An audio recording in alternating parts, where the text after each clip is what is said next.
Buenos días.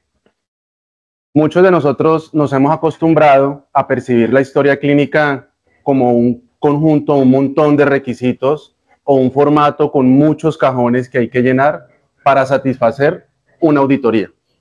Mi nombre es Jesús Andrés Ramírez Zúñiga, soy el director general de Sinergia Abogados y Peritos Especializados y en el día de hoy, en estos 40 minutos, vamos a hablar en esta conferencia sobre aspectos claves de la historia clínica y el consentimiento informado.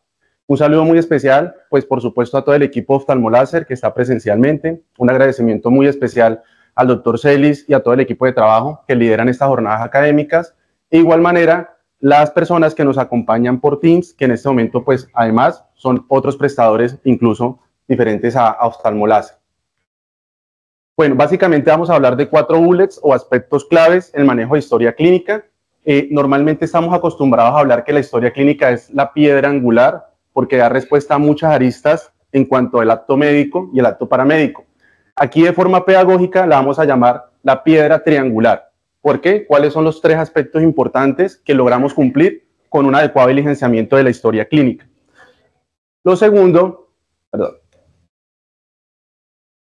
importante que vamos a ver acá son los requisitos, recordarlos un poco rápidamente, cuáles son los componentes de historia clínica y al final veremos un caso jurisprudencial de por qué es importante que lo que no está en la historia clínica es porque nunca se ha hecho. Incluso si en la realidad se hizo, si no está en la historia clínica, efectivamente es difícil probar que se ha hecho.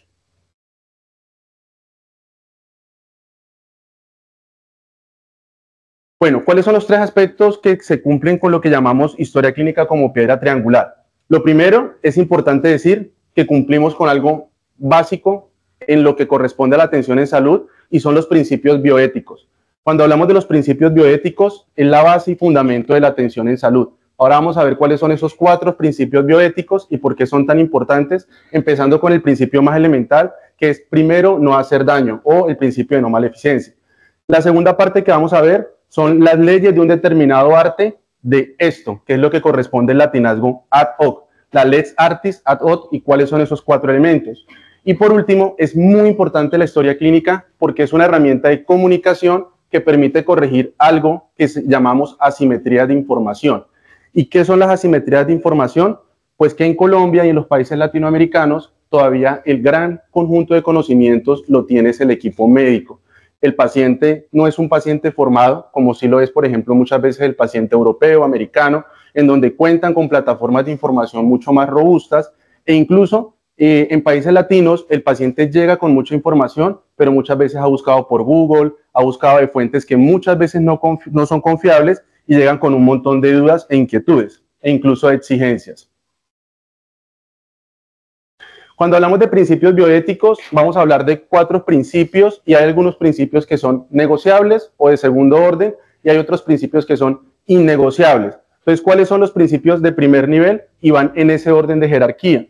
El primero es el principio de no maleficencia o no hacer daño. Yo creo que ustedes, estos días, creo que fue ayer que se hizo viral, no sé si han visto el video del cirujano plástico que en la consulta de 2 padres con su hijo, es un menor, parece ser un niño menor de 2 años, van a reclamarle, al parecer por una cirugía plástica en la cual ellos no quedaron conformes, y el cirujano plástico es de Medellín, él saca un cuchillo en la consulta y entra a confrontarlos y a agredirlos. Claramente, eso hace parte dentro del acto médico y claramente vulnera esto que llamamos principio de no maleficencia o primero, no hacer daño. En segundo orden tenemos un principio ético que se llama la justicia y la justicia corresponde a ofrecer todo el arsenal diagnóstico y terapéutico que requiera un paciente sin ir más allá de entrar a algo que llamamos ensañamiento o encarnizamiento terapéutico. Por eso algunos pacientes, por ejemplo, al final de la vida o pacientes en cuidados intensivos ya con un pronóstico omnioso o con alta probabilidad de muerte, le empiezan a hacer algo que se llama limitación de esfuerzos terapéuticos. Y es empezar a retirar ciertos medicamentos, ciertas ayudas para que el paciente vaya teniendo una muerte natural, una muerte digna. ¿Listo? De igual manera, cuando hablamos de justicia, hablamos de todo lo que el paciente tiene derecho dentro de ese derecho fundamental a la salud para que le puedan ofrecer dentro de ese plan de beneficios en salud. Estos principios no son negociables y van en ese orden. Están los principios bioéticos de segundo orden y aquí tenemos en tercer lugar la autonomía, Y la autonomía es de parte y parte. La autonomía del profesional de la salud, pero también la autonomía del paciente. Es por eso que en la historia clínica lo que se va a reflejar son lazos de confianza legítima entre las partes y de respeto a la dignidad tanto del personal de salud como del paciente y su familia. Y por último, el principio de cuarto orden, y el que yo creo que todo el equipo de salud busca, es la beneficencia. Siempre hacer un bien. Sin embargo, siempre van a haber tratamientos que tengan efectos colaterales. Por eso, también en bioética hablamos de algo que se llama el mal menor. El segundo elemento de la piedra triangular que veíamos era la lex artis ad hoc. Esas lex artis ad hoc son las leyes de un determinado arte según esto o según aquello que vamos a comparar. Tiene 4 aspectos importantes y que lo podemos probar a través de la historia clínica. Entonces, el primero es el profesional idóneo. ¿Cómo probamos que el paciente fue atendido por el profesional idóneo? Pues porque el registro debe estar en la historia clínica y debe estar consignado el nombre, el número de cédula, el registro profesional y la formación o especialidad. Cualquier persona, sea de la salud, sea abogado o no sea abogado, tiene derecho a saber eso, ir al RETUS y consultar si esa persona sí tiene esa formación que dice tener. Entonces, en ese sentido, la historia clínica tiene que ser transparente en cuanto al registro. Lo segundo, permite probar el estudio y análisis previo del paciente. Esto lo vamos a conocer hoy día como el derecho al diagnóstico efectivo, que lo vamos a revisar. Y aquí, en este componente 2 y 3, es donde se evidencia si se cumplen con las guías de práctica clínica y con los protocolos de atención en salud. El tercero es el empleo de técnicas universalmente aceptadas y es donde se puede reconocer si en algún momento están haciendo experimentación con un paciente, si en algún momento están haciendo tratamientos que no están avalados o medicamentos que no tienen registro INVIMA en el país o que no está vigente o que no tienen ese alcance. Eso también permite verlo, la historia clínica. Y por último, el cuarto elemento dentro de la lex artis ad hoc es el consentimiento informado, que para muchos es un papel, incluso para jueces es un papel, pero realmente el consentimiento informado es mucho más que un papel, como lo vamos a ver más adelante. Muy bien, entonces, cuando hablamos de lex artis, hablamos de las leyes de un determinado arte, en este caso, del actuar del profesional de la salud, pero hay 2 parámetros importantes, y es ¿qué hubiese hecho ese mismo profesional en condiciones similares? Es decir, yo no puedo comparar la atención de un paciente con alteraciones visuales en oftalmoláser con un paciente en una AS de primer nivel. ¿Por qué? Porque son 2 escenarios totalmente diferentes por personal totalmente diferente. Entonces yo tengo que comparar lo que es comparable, ¿sí? Entonces la atención de nosotros, ¿con qué se compararía? Con otro centro especializado en oftalmología. Entonces lo que se preguntaría es, no qué haría un excelente profesional ni un mal profesional, es qué haría un buen profesional, ¿cierto? Es lo que llamamos el hombre medio o el buen administrador o el buen padre de familia desde la teoría de la responsabilidad civil. Pero además de eso, fíjese que el profesional tiene una serie de obligaciones y deberes jurídicos, pero hace más de 10 años ya la responsabilidad no es solo de las personas naturales, hace mucho tiempo realmente. Las personas jurídicas, especialmente en responsabilidad civil, que aplica sobre todo para entidades privadas, vamos a ver que tienen unas obligaciones derivadas de la responsabilidad civil organizacional. Entonces, por ejemplo, para prestadores están derivadas del artículo 185 de la ley 100 en adelante. Para aseguradoras, que no es solamente generar autorizaciones, como muchos piensan y dicen, no, la EPS cumplió porque me ha dado todas las autorizaciones. Eso no es cierto. De acuerdo al artículo 14 de la ley 1122, son 5 obligaciones alrededor del aseguramiento: gestión del riesgo, auditoría concurrente, calidad en la red de prestación, la parte financiera, entre otros, que debe cumplir. Y finalmente, el mismo paciente tiene unos deberes y obligaciones. Vamos a ver, ahora que revisemos los componentes, que muchas veces preguntamos muchas cosas al paciente, pero no las registramos en la historia clínica. Muchas veces al paciente sí se le suministran los antibióticos y él no se los administra. Muchas veces el paciente sí compra los medicamentos y no lo dejamos consignado en la historia clínica. Entonces vamos a ver que producto de esas omisiones de registro en la historia clínica es que vienen las dificultades en la defensa. ¿Okay? Y decíamos en la tercera parte de la piedra angular que teníamos algo allí y era corregir las asimetrías de información. Y es que este es el modelo que nosotros tenemos sobre todo presente en Latinoamérica, y es el modelo hegemónico paternalista, en donde, como bien lo señala la imagen, todavía el equipo de salud es el que tiene el mayor número de conocimientos, es el que tiene, digamos, mucho más poder, digamos, sobre lo que pueda pasar con el paciente, y la forma de equilibrar esta relación paternalista, que es muy propia de países en desarrollo y los sistemas de salud de países en desarrollo, es a través de la historia clínica. Si la historia clínica habla de escuchar, si la historia clínica habla de actuar, si la historia clínica habla de explicar, de educar, eso es una muy buena señal de que esa asimetría o diferencias de información se logran corregir. Pero además, si es un procedimiento de riesgo, pues viene algo muy importante acá, y es el consentimiento informado, en donde el paciente entra a aceptar unos riesgos previsibles, previstos, de acuerdo a una información clara y completa que ha dado el profesional. Muy bien, ¿qué nos permite cumplir toda esa piedra triangular, cierto? Esos tres lados. Pues evitar escenarios de responsabilidad. Y en términos legales, ¿qué es responsabilidad? Pague por los daños ocasionados. Punto, ¿cierto? Entonces, para que usted le configure la responsabilidad, pues además de usted causar el daño, tiene que demostrarle que hizo una omisión o una acción que generó el daño, tiene que demostrarle una causa directa, inmediata y necesaria, que es lo que llamamos en Colombia nexo causal, y tiene que demostrarle una imputación, si actuó con culpa o actuó con dolo. Difícilmente los profesionales actúan con dolo, porque nadie ha sido formado con la intención de hacer daño, pero sí muchas veces con culpa, llámese imprudencia, negligencia, llámese violación a reglamento y protocolos o falta de experticia. Entonces, ¿cómo nos podemos eximir de responsabilidad? Y esto es muy similar en todos los sistemas. De pronto el que más cambia es el sistema penal, pero lo que es el sistema de responsabilidad civil, administrativa, disciplinario, ético-disciplinario, son muy similares los elementos. ¿Cómo se puede un profesional o una entidad eximir de responsabilidad? A través de unas causales de exoneración de responsabilidad.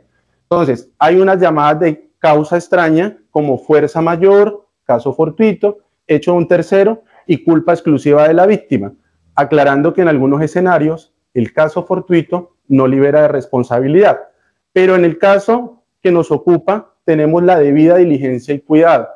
Y ahora vamos a explicar un tema con historia clínica, y es que la historia clínica, el diligenciamiento de la historia clínica es una obligación de resultados. ¿Qué significa? Porque la historia está o no está.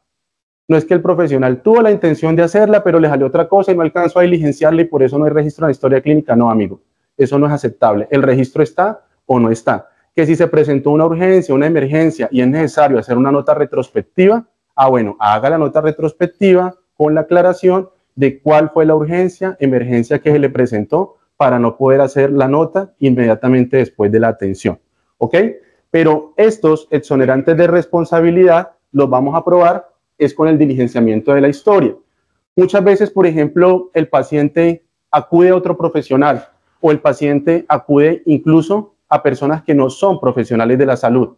Eso hay que registrarlo en la historia clínica. ¿Por qué? Porque puede que ese daño haya sido generado por un tercero. ¿Sí? Muchas veces el paciente no cumple con su plan de cuidados en casa o no viene después de los días del postoperatorio a que es citado. ¿Eso qué puede implicar? Más adelante, una culpa exclusiva de la víctima. Entonces, fíjense que son las causales de mayor peso para poder exonerarse de responsabilidad. Muy bien, y entonces, pues rápidamente recordar que la historia clínica, yo creo que todos estamos, digamos, cansados que nos digan que es un documento privado, confidencial y demás, pero yo les quiero decir algo, es el documento más íntimo que puede tener una persona. O sea, usted puede tener la declaración de renta, usted puede tener su escritura, ¿sí o no? Puede tener documentos que son de reserva o privados, pero la historia clínica es el documento más íntimo que podemos tener cualquiera de nosotros. ¿Por qué? Pues porque exponemos nuestra vida, nuestra esfera privada a alguien que es un extraño normalmente. Entonces, no solamente en lo físico, sino en lo psicológico, en lo emocional, en lo social. De allí que la historia clínica no tenga solo una connotación legal. Antes de tener una connotación legal, tiene una connotación ética y propia de la dignidad humana. Por esa razón es que la historia clínica es de las cosas más reglamentadas en cualquier país y solamente lo pueden conocer terceros autorizados por la ley. Dentro de las obligaciones que tienen los profesionales de salud, la regla general, aquí está la norma, es que las obligaciones son de medios. Es decir, ningún oftalmólogo, ningún cirujano puede decir, yo voy a dejarle su visión 2020. ¿Por qué? Porque eso implica una obligación de resultado. Se puede hablar en términos de vamos a tratar de mejorar la agudeza visual, vamos a tratar de mejorar estéticamente esta parte, vamos a tratar de mejorar el campo visual, pero cuando se ponen parámetros rígidos propiamente de un resultado, pues no es lo recomendable. Primero porque usted no está obligado y ningún profesional de la salud puede decir yo salvo un paciente, yo le recupero su herida en tantos días, no le va a quedar cicatriz queloide, eso no lo pueden hacer.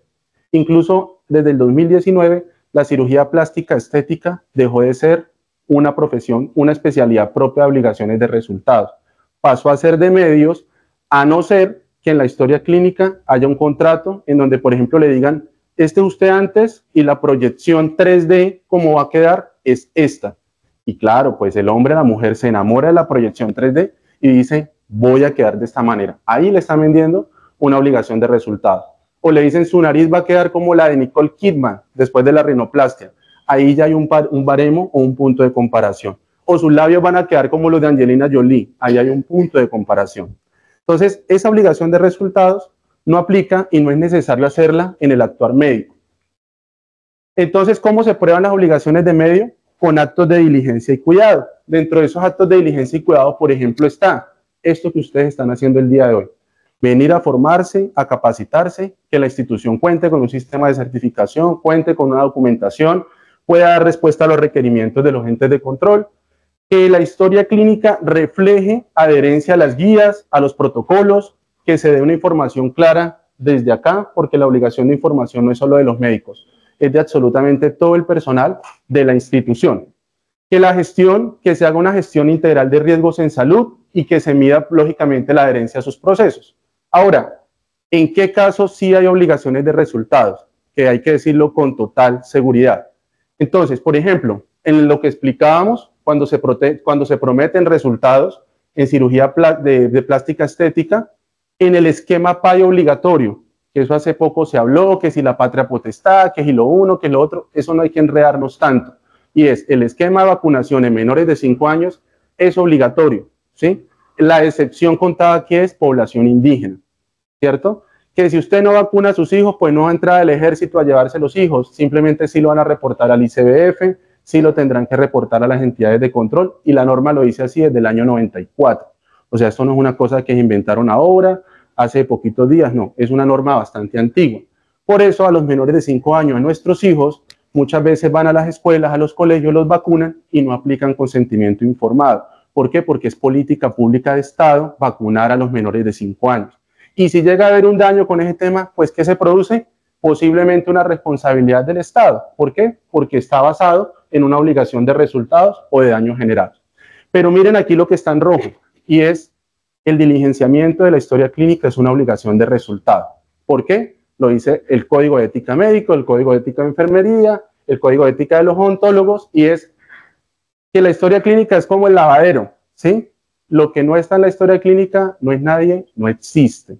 Entonces, si no está el registro, amigo, usted no estuvo. Si la transcripción la hace un médico general, que es que yo le dije al especialista y él me dijo que hiciéramos esto, y al final aparece la firma del médico general y por ningún lado aparece la especialista, no lo vio el especialista, ¿sí? A no ser que explique y diga que esto fue una teleconsulta, una teleexperticia, que esté habilitado, es otro rollo diferente. Y aún así debe aparecer el registro de quienes participan en esa teleatención.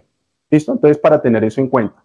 Entonces, ¿la historia clínica se diligencia o no? Por eso es de resultado, no sirve la intención de diligenciar. Rápidamente recordar los requisitos de la historia clínica. Todavía sigue vigente la resolución 1995 del 99, tal vez es la norma madre de historias clínicas, no hay que olvidarlo. Posteriormente han salido otras normas, la resolución 839 del 2017 lo que hizo fue bajar los tiempos de retención de la historia, los bajó de 20 a 15 años, algunas historias las volvieron vitalicias para el tema de archivo en la historia clínica, creó un procedimiento para que antes de que un prestador se cerrara o se liquidara, se hiciera entrega de ese archivo de historia clínica y eso no se perdiera. Muchos de nosotros hemos sido parte de EPS con su propia red que no sabemos dónde está nuestra historia clínica.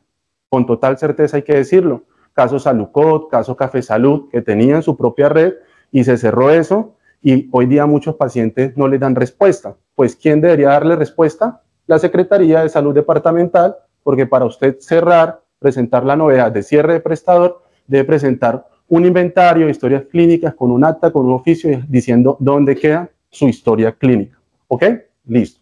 Entonces, además de eso, habilitación, la resolución 3100 del 2019, y hay normas que quieren implementar una historia clínica a nivel nacional única, que se llama la historia clínica interoperable, única a nivel nacional, que sería lo ideal.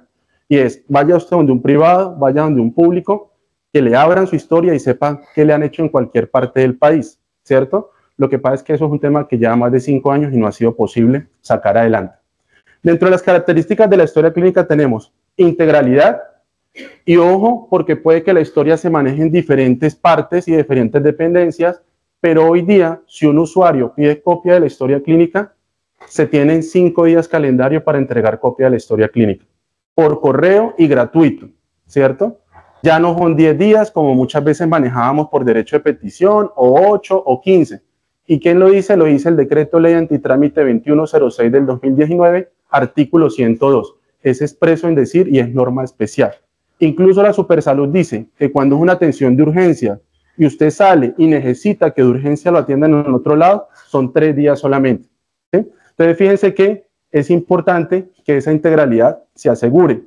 La secuencialidad, eso es algo muy importante, y es que los registros sean ordenados. Hay historias clínicas que son electrónicas, pero la configuración es muy confusa. Muchas veces arrancan de atrás para adelante, arrancan con notas de enfermería, después siguen con notas médicas, como si entre más confusa fuera la historia clínica, se evitara la responsabilidad de la institución. La historia debe ser clara, cuándo arranca un paciente, cuándo inicia y cuándo egresa. Debe reflejar la racionalidad científica o lo que explicamos de la Lex Artis, debe estar disponible y, por supuesto, el registro debe ser oportuno o inmediato.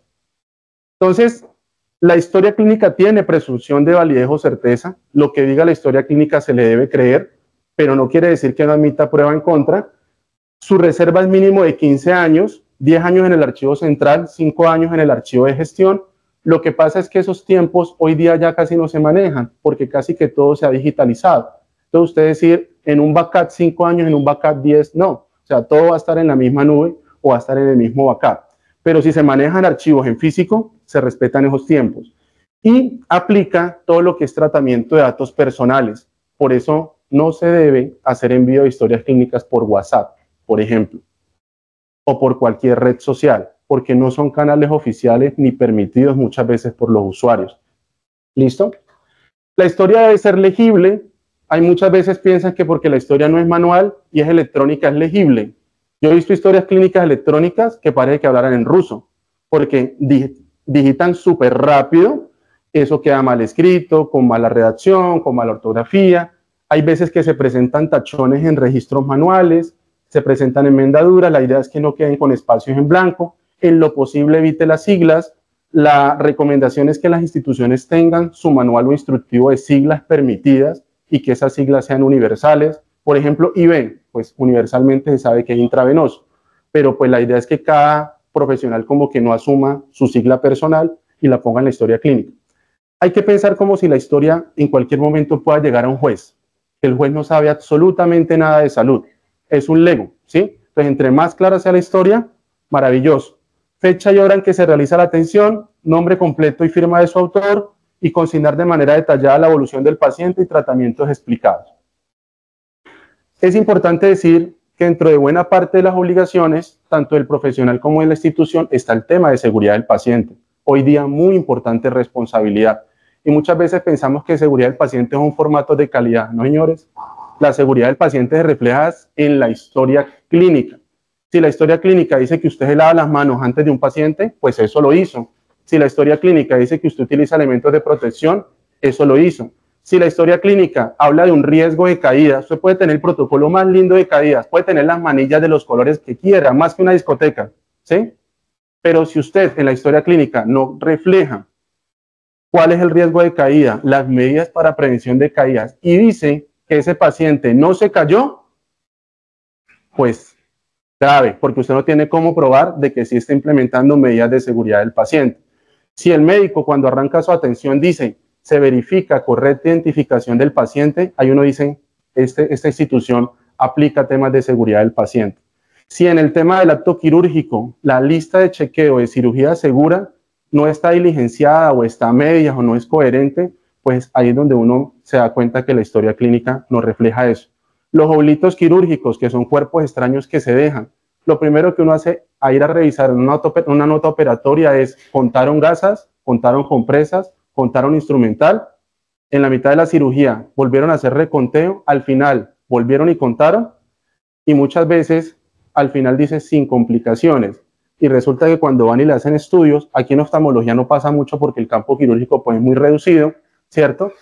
Pero cuando le hacen imágenes, oh sorpresa, van y le encuentran las compresas, y uno va y mira si hicieron conteo instrumental al inicio y al final, y la nota operatoria no dice nada. Entonces fíjense que la seguridad del paciente, ¿dónde se refleja? En la historia clínica. Si en la historia no está, apague y vámonos.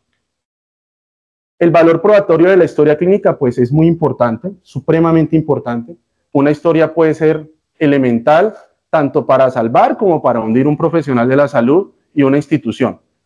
Toda omisión o carencia en la historia clínica es un indicio grave en contra de la institución, ¿sí? Entonces es importante tener eso en cuenta allí.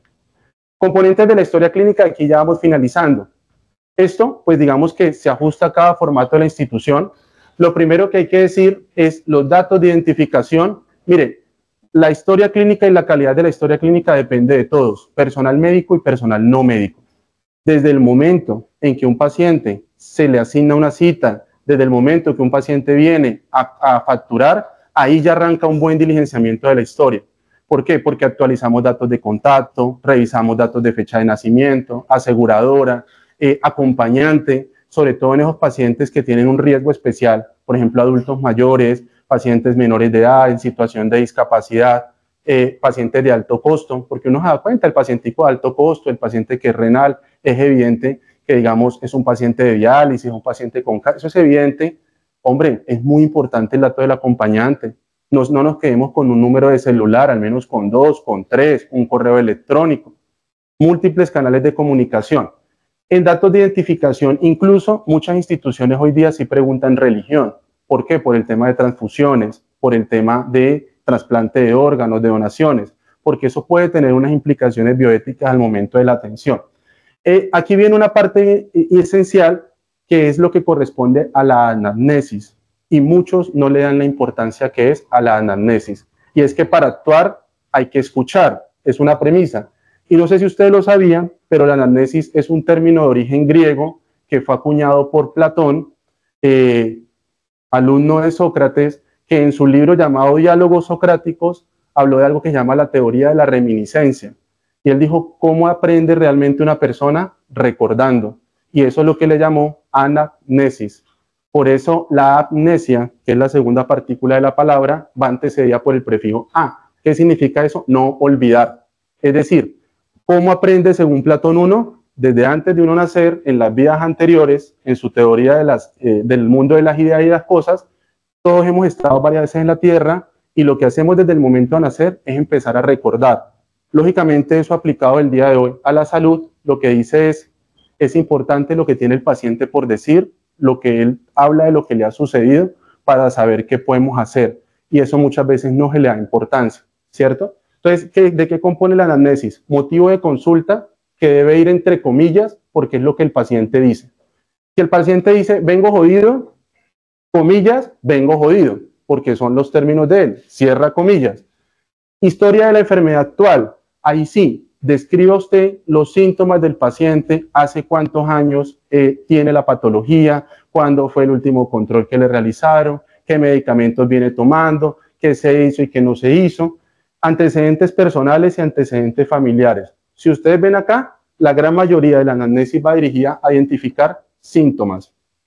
Y a diferencia del signo, el síntoma viene de sentir, de lo subjetivo, de lo que él expresa. El hambre es un síntoma, por ejemplo, ¿cierto? El mareo es un síntoma. El ardor en la boca del estómago es un síntoma. O sea, yo no tengo cómo corroborar eso. Pero cuando pasamos adelante, desde la exploración física en adelante, que aquí, por ejemplo, en el caso de oftalmología, pues hay un examen físico de filtro. Yo no me voy a mirar todo cefalocaudal, sino que me voy a concentrar en ciertas estructuras propias del examen oftalmológico. Pero cuando ya pasamos del sexto punto en adelante, vamos a identificar signos. Y los signos ya es una valoración no subjetiva, sino objetiva. ¿A través de qué? De la inspección, a través de la palpación, la percusión y la auscultación, ¿cierto? Que es lo que llamamos examen semiológico. Las pruebas complementarias, el diagnóstico, y ahorita vamos a ver que hay diferentes tipos de diagnósticos. Y el personal de salud no le ha dado importancia a los códigos CIE, a la Clasificación Internacional de Enfermedades. Entonces, con todo respeto voy a decir esto, desde que estaban de rurales, se aprendieron el Z000, o sea, y ese es el comodín para todo, que es examen, como algo así como examen físico general, o sea, eso y nada es lo mismo, y a todo le ponen Z000, Z000, pues eso tiene unas implicaciones legales, porque al final vamos a ver si ese diagnóstico es impresión diagnóstica, es diagnóstico nuevo o es diagnóstico confirmado repetido, ¿cierto? Listo.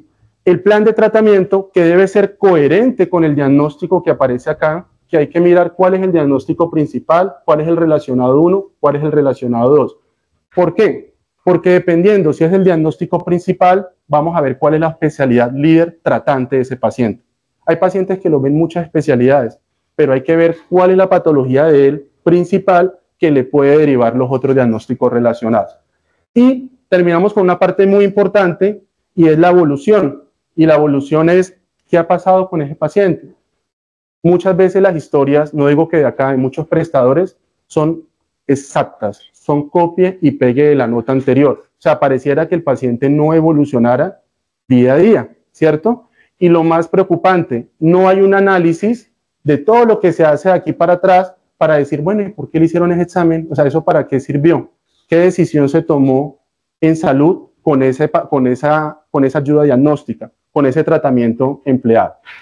Los tipos de diagnóstico. Entonces, tenemos impresión diagnóstica, que no es un diagnóstico y que normalmente es un código R. Los códigos CIE 10, que ahora vamos para el CIE 11, en el resto del mundo ya están en 11, nosotros aquí en Colombia, como siempre vamos desde atrás, vamos para el 11. Todos los que arrancan con R no son diagnósticos, son signos y síntomas inespecíficos. Entonces, mareo, desvanecimiento, cefalea, eso no es un diagnóstico, es un signo o síntoma. Normalmente estas impresiones diagnósticas son permitidas en consultas de primera vez, en consultas de urgencias, donde tienen que hacerse más estudios. Después tenemos el confirmado nuevo. El confirmado nuevo va después de haberse solicitado ayuda, de haber hecho un diagnóstico diferencial, una hipótesis de diagnóstico y haber llegado a la confirmación. Por ejemplo, esto es una mediana complejidad. Aquí lo que se busca es que confirmar diagnósticos. Eso es aceptable en una S de primer nivel. Que digan paciente con baja agudeza visión visual. Sí, acá tendrán que venir a ver si es astigmatismo, si es miopía, si es hipermetropía, entre otros. Tenemos el diagnóstico confirmado repetido y es el paciente que ya sabemos que tiene esa patología y que vuelve para su formulación. Ejemplo, glaucoma. ¿Sí? Es un paciente o catarata que ya se sabe con certeza que tiene ese diagnóstico. Y tenemos también los principales y relacionados. ¿Por qué es tan importante este tema? Porque constitucionalmente hace más de 10 años la Corte Constitucional habla del derecho al diagnóstico efectivo, que es un derecho que se irradia desde el derecho fundamental a la salud y tiene 3 etapas ese derecho. Con una etapa o una faceta que no se respete puede generar problemas de acciones constitucionales en contra, ¿cierto? Pero además de eso, escenarios de responsabilidad. Entonces, ¿cuáles son esas 3 etapas? La etapa de la identificación, que comprende desde la anamnesis hasta la práctica de exámenes, la etapa de valoración, y es que sea una valoración oportuna y completa, y si, por ejemplo, se mide cuáles son los servicios que tienen el REPS. Ejemplo, un paciente que ingresa a una urgencias con un dolor de pecho, y el paciente tiene para hacerle troponinas, tienen para hacerle electro, todo lo que es el protocolo con el tema de dolor torácico, incluso tiene internista y tiene cardiólogo, y resulta que ese paciente, aún con la duda de la interpretación, lo saca el mismo médico general, teniendo la posibilidad de ser valorado por un médico especialista, se puede estar vulnerando esa segunda parte, que es la valoración. Y es, usted teniendo el talento humano, teniendo el especialista y siendo pertinente el criterio para que descarte el cuadro un especialista, ¿por qué no lo vio? Se lo tiene ahí en la clínica, lo tiene contratado, lo tiene, digamos, habilitado. Entonces, esta parte es muy importante. Y lo otro importante es que a uno le parece que no hace parte del diagnóstico, pero la Corte incluyó la prescripción, y es: no basta que el médico prescriba, sino que hasta que efectivamente le garanticen la entrega de medicamentos, que es de las cuestiones más álgidas en este momento en nuestro sistema de salud. Si no se cumple con esa prescripción y entrega de tratamiento, pues hablamos lógicamente de una vulneración al derecho del diagnóstico efectivo.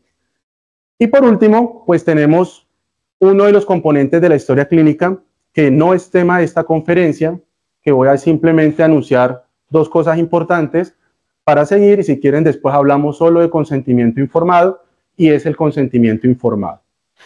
El consentimiento informado, históricamente, ¿cuándo nació? Después de la Segunda Guerra Mundial.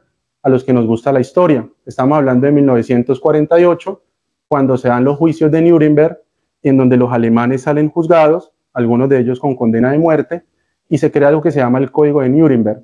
A partir de ahí, y después de 1971, nace una ciencia muy bonita que es la bioética, o se formaliza la bioética. Y se dice: ¿qué pasó con todos esos judíos sometidos a tratamientos experimentales con las mentes más brillantes del mundo, que eran gran parte de los médicos alemanes?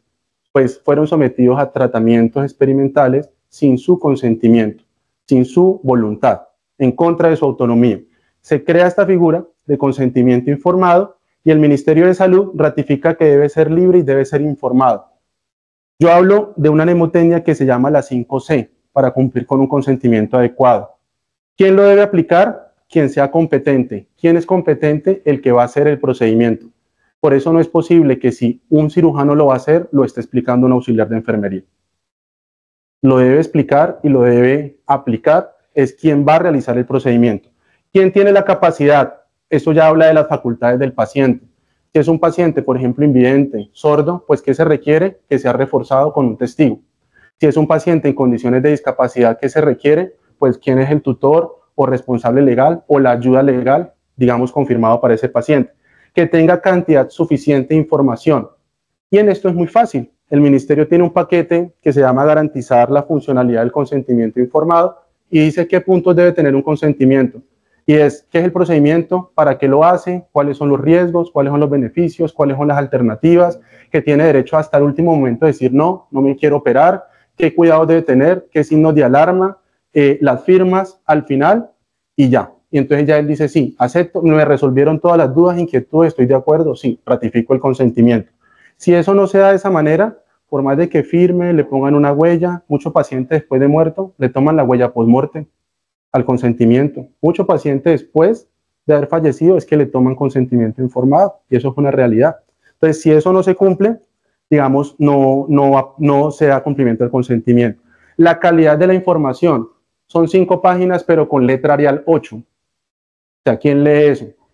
La información debe ser en términos sencillos, en términos claros, en lo posible incluir muñecos, incluir dibujos. Hay especialistas que garrapiñan, dibujan para explicarle a los pacientes, hay otros que tienen videos, todo eso es posible en calidad. Y por último, el consentimiento debe tener 3 características, y es consentimiento libre, voluntario y autónomo. No es que si usted se deja operar le damos 50.000, si usted se deja tomar la retina le damos 60.000, todo eso vulneraría el derecho a la autonomía y el consentimiento. Hay unas excepciones en donde no se aplica el consentimiento, por ejemplo, cuando se presenta una emergencia y el paciente está inconsciente o particularmente alterado o se encuentra en grave riesgo de muerte. En Colombia no existe el consentimiento sustituto, no está reglamentado. Normalmente, si hay una decisión y una variación en el procedimiento, se hace, ¿cierto? Y eso, así digan: ay, pero es que el consentimiento, pero es que la familia no ha autorizado. No, ahí el criterio es: prevalece la vida del paciente, y pues se hace. Cuando el rechazo de la intervención puede tener efectos negativos no solo sobre el paciente, sino frente a terceros, patologías infectocontagiosas. Cuando el paciente es menor de edad, en ese caso se aplica el consentimiento sustituto de los padres con ciertos límites, y cuando se encuentra en cierto grado de discapacidad. Ahí nos pasó 40 minutos. ¿Cuáles son los escenarios de riesgo? Y ya aquí vamos cerrando. Puede presentarse pérdida de oportunidad, ¿cierto? Entonces, que el paciente no fue atendido en el momento que se requería, por ejemplo, en una ventana terapéutica. Si se tenía tantas horas para hacer una intervención y ya no fue posible, pues ahí hubo pérdida de chance o pérdida de oportunidad. Normalmente en cirugía los 2 errores más comunes son errores de lateralidad y los oblitos u olvidos quirúrgicos o cuerpos extraños que se dejan al interior del paciente. Problemas de falta de continuidad, por las mismas condiciones del sistema de salud. Entonces, eso es importante también registrar en la historia clínica. Que el paciente tenía control a los tantos días y por qué no fue posible, pues sencillo, se acabó el contrato con la EPS y eso hay que reflejarlo en la historia clínica y la EPS no realizó autorización y por eso el paciente no pudo asistir. Es importante decir que la atención no finaliza cuando el paciente sale del consultorio de la clínica. Hay pacientes que requieren seguimiento en casa, sobre todo después de procedimientos. Esos seguimientos que se hacen, esa demanda inducida, cuando el paciente no asiste a consulta y se le invita a que regrese, en lo posible, ojalá, debiera quedar registrado en la historia clínica. ¿Por qué? Porque muchas veces eso lo registran en bases de Excel o en documentos que no hacen parte de la historia y son archivos que muchas veces se pierden, que la retención documental no es buena y que en última su valor probatorio no es igual. La baja adherencia del paciente hay que registrarlo también y es importante también dejar registro de cuál es el manejo de casos complejos y que requieren junta médica. Vamos a terminar con este video y finalizamos con la sesión de preguntas. Julián, mi hija es una bebé con daño cerebral irreversible, producto de errores al momento de su nacimiento. En nuestra cápsula jurídica analizaremos la sentencia SC 456 del 2024 de la Corte Suprema Sala de Casación Civil.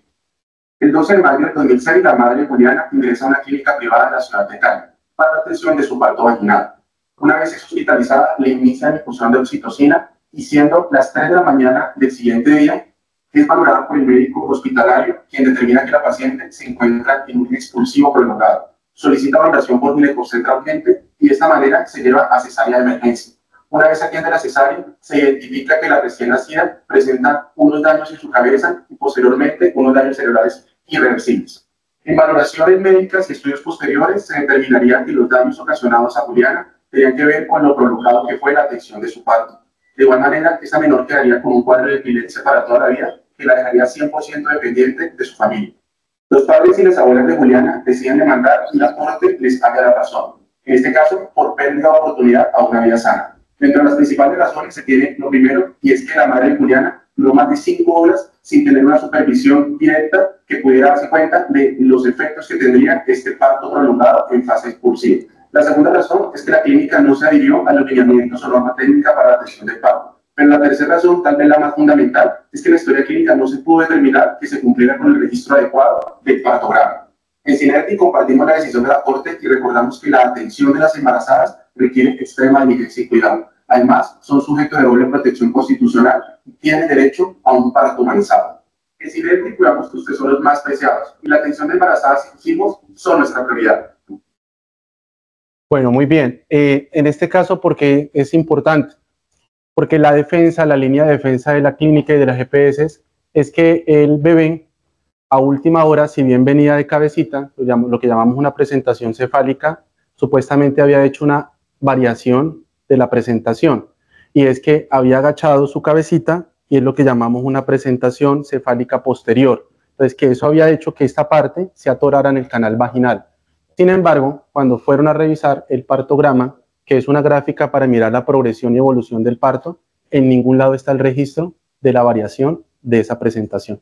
Entonces, ¿qué dijeron? Ustedes están hablando de eso, pero en la historia clínica no hay registro de eso. Por lo tanto, pues se le halla la razón a que no se hizo nada. ¿Listo? Entonces, fíjense cómo pesa bastante lo que está en la historia. Ustedes pueden llevar, uno puede llevar los mejores peritos, puede llevar los testigos, puede llevar las cámaras. Claro, puede que sí, puede que ayuden, pero realmente la historia clínica es fundamental para todo este tipo de casos. Muy bien. Entonces, finalmente, los dejo con estas reflexiones. Si hacemos historias clínicas que faciliten nuestra defensa, muchas veces no tenemos precaución en nuestro sitio de trabajo, quedan expuestas hojas o de pronto el archivo queda sin llave cuando alguien no está.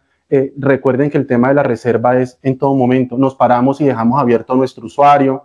Si usted se levanta, tiene que cerrar su usuario. Si usted tiene documentos en su escritorio de historia, guárdelos, porque usted no sabe y el paciente muchas veces está ahí sentado y él está leyendo, ¿sí? Entonces, todo eso hace parte también del respeto a la confidencialidad de la historia. Entonces, el llamado es a esto, a hacer historias clínicas que desde lo ético respondan a todas las exigencias, desde lo legal. No pasa nada que nos demanden, o sea, todo usuario, todo paciente tiene derecho a demandar. Lo importante es tener elementos con que defendernos. No se puede evadir la responsabilidad del mañana evadiendo la de hoy.